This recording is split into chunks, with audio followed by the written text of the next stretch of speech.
Hey guys, Samia here, wedding and portrait photographer, and in this video I'm going to go over my complete workflow, what I do after a wedding or after a photo shoot, how I get photos from in the camera to deliver to clients. I'm going to show you everything in this video. Okay, so I'm excited to show you guys this because I think it will save you a lot of time and stress. So the first thing I do after I shoot a wedding is I come home and I back up the photos. So what that looks like is I'll actually plug in my SD cards into my computer using a card reader. And I'm using the Lacie or Lacie hard drives for everything. I love them.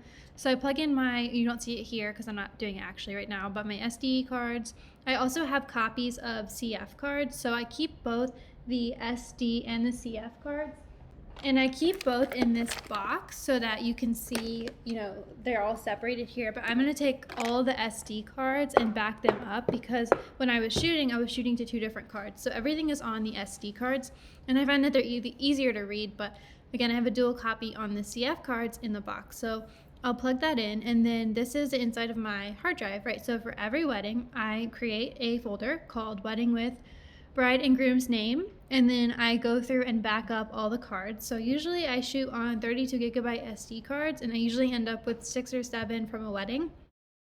And this is literally how I label it. So in order, raw card 1, 2, 3, 4, 5, 6, 7, and then my second shooter's card, I will just put her name after the card, and it's just the raw files from the wedding. So that's how I back up all the photos in an organized way. Okay, so once all the photos are backed up like this and it's completely done, wait till this is completely done. Sometimes I'll let this run overnight, and I have one of those card readers, I'll link in the description down below, that reads 4 SD cards at a time. So super easy to do. Once that's done, I will open up Aftershoot. There's a lot of different softwares I've heard about that do culling. I used to use Photo Mechanic, but Aftershoot is even faster, and I have another video on YouTube here just about using this software. So I love Aftershoot. You can get a discount in my link down below, but what this does is it's gonna cull and go through all the photos. So usually there's about 4,000, 5,000 that I have taken per wedding.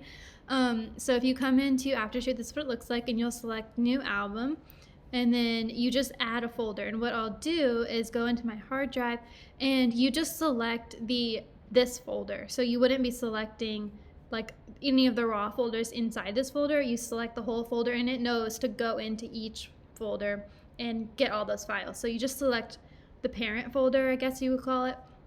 And then once you do that, I'm not actually going to do it, but I'm going to show you what it's already done. It will, go through, and it took 2.5 hours to go through all those photos. It selected 1,200 of them. I think there were, 5,200 total. So Aftershoot will look like this after it's culled, and if you click on all, what I like to do, the way I use this Aftershoot program, is I still look through all the photos, and in my head I'm just marking. So if it has, you can set these filters, but if it's, I'll just go through it really quick first, and if I see anything that's red that I'm like, oh, we need that, I'll turn it green. But then what I do is I go through each one of these filters. So basically the way this is working, if the short end version of this is that if it's in the blue or the green, it's being kept. And then if it's 1 star, 2 star, or red or purple, it's being not part of what's being kept. So what I'll do, just to make sure I'm not missing anything, is go through the closed eyes photos.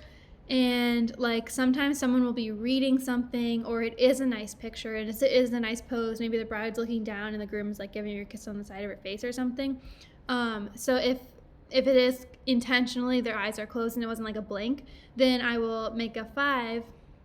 See how I did that? And then we'll keep that photo. So I'll go through there, and then I'll go through the blurred, and same thing. Like sometimes Aftershoot reads like a 2.0 aperture as a blurry photo, and it's just that the aperture was heavy. So, but it is helpful because it helps you eliminate. Like this photo is actually not blurry. It's just that this was a low aperture, so actually I'll keep that. So that's how I go through them. Okay, so that's what I'm checking for. I'm going through these two and deciding if there's anything in there I want to keep.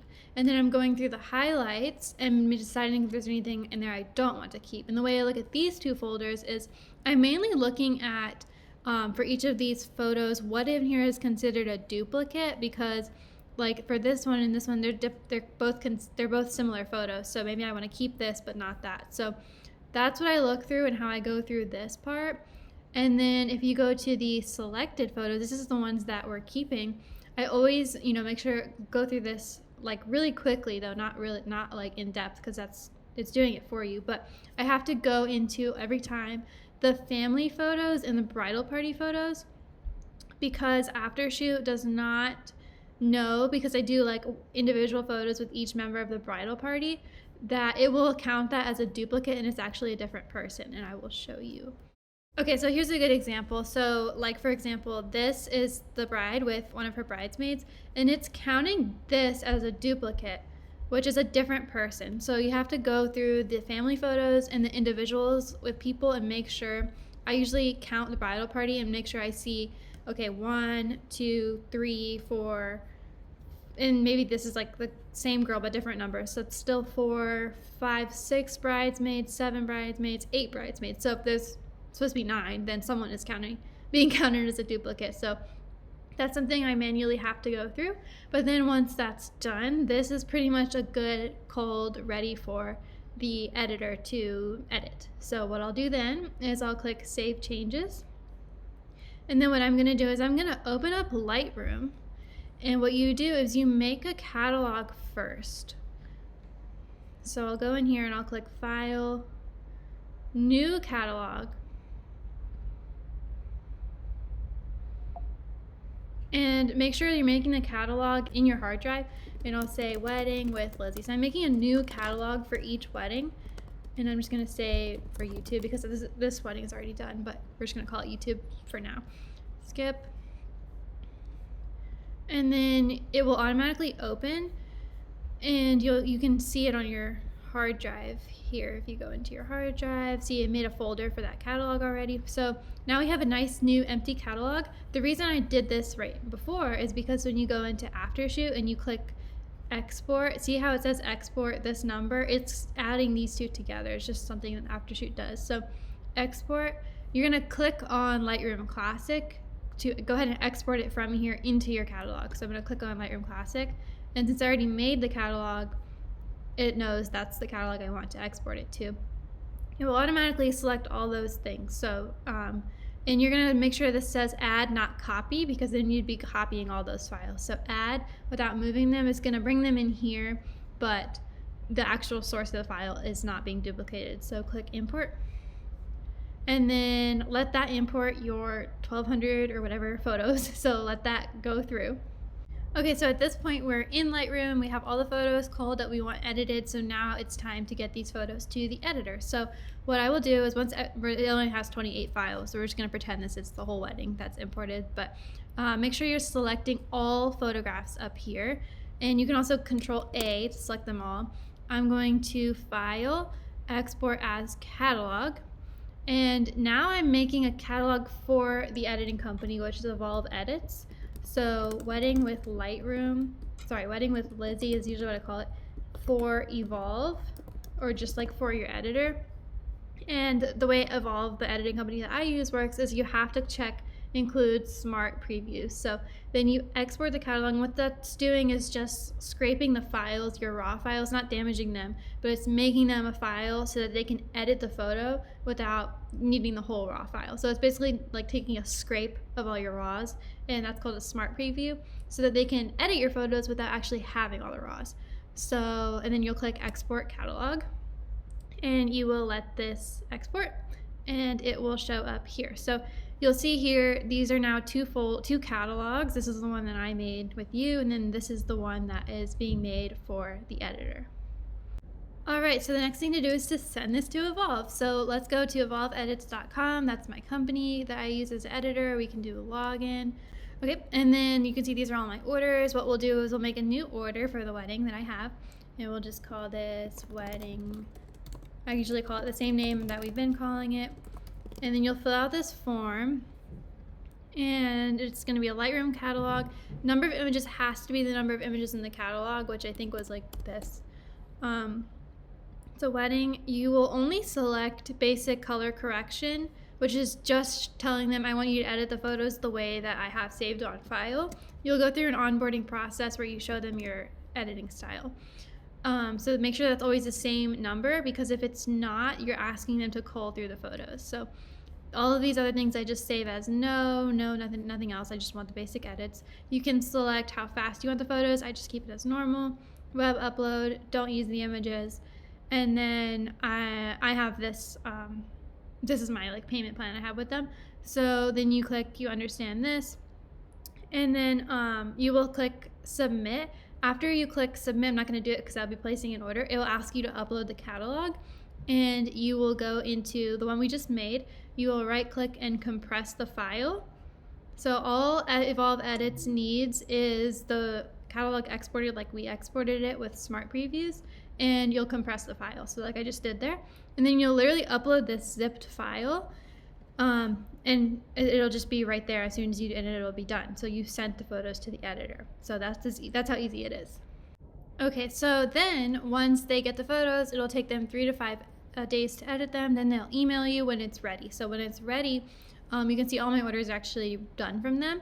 So you'll come here and you will just download this, and this is their edits. So it is a zip file, but when you download it, I'll show you. It's a Lightroom catalog from them. So let's just look at this was the catalog from that same wedding we've been talking about back from Evolve. And what I do is when I open it up, the first thing you'll do is you'll see, okay, so the actual wedding when I was doing it, I got down to 890 images. What I'll do here is I will go through and just make tweaks to the edits. This gallery I've already made tweaks to and delivered, so you're not seeing the Evolve edit, you're seeing my final edit. So what I'll do is, the way I go from here is, this is all the photos. I have this plugin in here that is for Pixieset, which is what I deliver my galleries through. So this is already installed. You can download Pixieset plugin and install it, but Pixieset is if you go online, this is my gallery delivery software. They just have a plugin where you can directly export from Lightroom to online, so you don't have to export the files. So let's go into Lightroom. I see my Pixieset is already here. You can right click create a collection, which is a gallery, and I'll create something like Lacie and Zach wedding. Okay, and then what I will do first, my first step for this part of the workflow, is I will just create sets. And usually I have a template, but I'll go like one is details, and then I will say, just rename this to bride getting ready, and so forth. I end up having it, you can see actually this is the actual Lacie and Zach wedding that was delivered. So it has 11 different parts, and I label it like that. And then after I finish making all those folders, I'll go through and like this is all photos. I will start putting them into those folders before I tweak the edits. So let's see. I took all these detail photos, so we'll go through. And the easiest way to do this is hold shift, select all those photos, come down, see I have details, drag them in, but then don't unselect them. Just go to the next thing. So you never miss a photo that's supposed to be part of the gallery. So see, all of that is Lacie getting ready. Drag, and then I'm not unselecting it. You see what I'm saying? I'm just like selecting the next thing. So go in order and then just keep dragging, separating them. And then everything is separated into like 30, 40, 50 images of each part. So it's not overwhelming for me to really take an in-depth look at what the editor did. So I'd like to do it once I already separate the gallery. So I'll go through and like make sure next thing I'm doing here, and I can make another video on actually editing, is checking the crops first. And then what I'll do is, if I want it to be a black and white photo, I will come in here and make it a 5-star, and I will 5-star all the photos that I want in black and white, and then I will make a green star for all the photos I want to put in my portfolio or blog them. So I actually said that backwards. So for the photos I want to blog, actually 5-star them. So for the 5 stars, what I'll do is I'll get 2 things I'll do to be done with this wedding is I will click on Lacie and Zach, just the collection, and click publish. That is going to send this wedding into my gallery up here, and have it ready to be delivered. So the wedding will come here, and you can see this is Lacie and Zach's wedding. It uploaded the same out of the catalog as we were just looking at. So I'll click publish, and that does take some time. Usually I let that run overnight when I'm done with the work day because it slows down your computer. And then last thing I'll do is I'll come back up here, click the all photographs button because I no longer need to be working in that online thing. Click on 5-star filter, and then you'll see down here, these are 63 photos that were my favorite from the day. I will Control A, highlight all of them, and I'll actually only be exporting, creating real JPEG files on my hard drive of these 63 images. So when I export, well, that's just because of the sample. And I will go into, I have a specific folder for this, and it is called, we'll go here, and 2021 Instagram and blog. So you'll see the first name of all my previous weddings. I've chosen about 50 images from everything I shoot to use on my Instagram and blog. So I'll choose this. I want everything to go here, and I'm just gonna name this Lacie because that's the bride's name. So that's my workflow for getting content out. I'll rename it my name, and then I'll limit nothing here. You can copy my settings if it's helpful. I also have some presets. I guess I could have done it like that. So you could do that, but basically I'm limiting nothing here, and I'll click export, and then it's going to, on my actual computer now, this is off the hard drive, so I can always access these photos. I'll go in here, and let's see, so Lacie is, I already done this, so these are Lassie's photos, and then, so they'll come all out right here, and there's two things I do with them. So first, I open up Blogstomp, and I will just stomp the images, which what that looks like is if you open up Blogstomp, you take all the images that came out. These are already made smaller, but I will take all these images, put them in here, and then I'll create collages. So if you just like select 2, let's just say for example, and we add them, I can highlight 2 and then click enter, and that is going to send them to a folder in here called stomped. So then this is ready for the blog.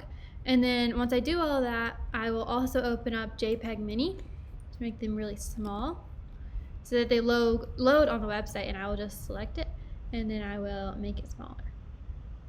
So now this file is really tiny, but good resolution. I think it should show me what the, yeah, now it's like 600, or it's getting smaller, it's loading, but it'll be super small. And then once I do all of that for the blog, I'll take all of these files and actually shrink them also, so that when I'm done, I have 2 folders, stomped tiny files for the blog and stomped tiny files for my website, which is like for my portfolio tab, not the blog tab, like not in collage form, just like photo form. And then photos for my Instagram that are not, that are tiny, they're easy to load, and they're not in collage form either. So I have 50 to 60 images in 2 different formats here in this folder that stays on my computer desktop. So as I'm opening Planoly on my computer and stuff, it's easier for me to access them, and I don't have to ever export anything anymore. So that was a lot of information. If you found this video helpful, please leave a like on the video, and let me know in the comments if you have questions about anything I went over. Make sure to subscribe because I come out with new videos for photographers every single week, and I hope it was helpful. I'll see you guys later on YouTube.